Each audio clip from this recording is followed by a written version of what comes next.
You're watching Ahmednagar City Channel.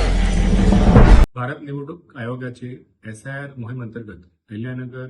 निवडणूक विभागामार्फत आपण अहिल्यानगर जिल्ह्याचे जवळपास 38 लाखपेक्षा जास्त मतदारांपर्यंत पोहोचलो आणि आतापर्यंत आपण 100% डिस्ट्रीब्युशन करून जे पण मतदार त्या ठिकाणी उपलब्ध होते किंवा त्यांचे रिलेटिव्ह त्या ठिकाणी उपलब्ध होते त्यांच्याकडून त्यांचे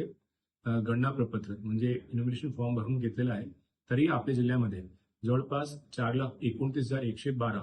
हे मतदार आपल्या जिल्ह्यामध्ये ॲबसेंट, शिफ्ट, डेड किंवा डुप्लिकेट या यादीत सापडले आहेत आणि कोणतेही मतदाराचे नाव मतदार यादीतून वगळले गेले नाही पाहिजे म्हणून जे निवडणूक आयोगाचा आपला मोटो आहे की कोणत्याही इलिजिबल वोटरचं डिलिशन नाही झालं पाहिजे. याच्यासाठी आपली अहिल्यानगर कलेक्टर ऑफिसची जी ऑफिशियल वेबसाईट आहे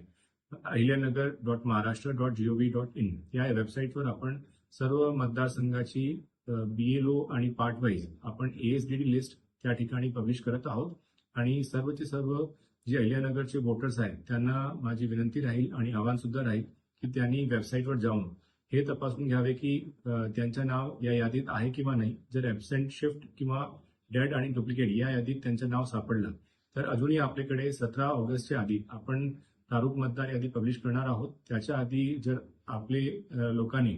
आपले कन्सर्न BLOना कॉन्टॅक्ट करणे, तहसील ऑफिसला त्याची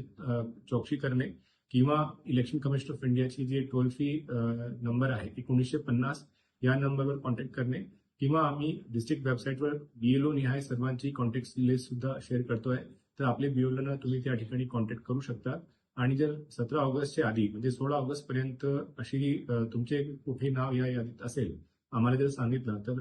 ERO कडे अजूनही रोल बॅकचे ऑप्शन आहे आणि आपलं जे पुढे सुनावणी किंवा दुसरं हरकत वगैरे घेण्याचे सुद्धा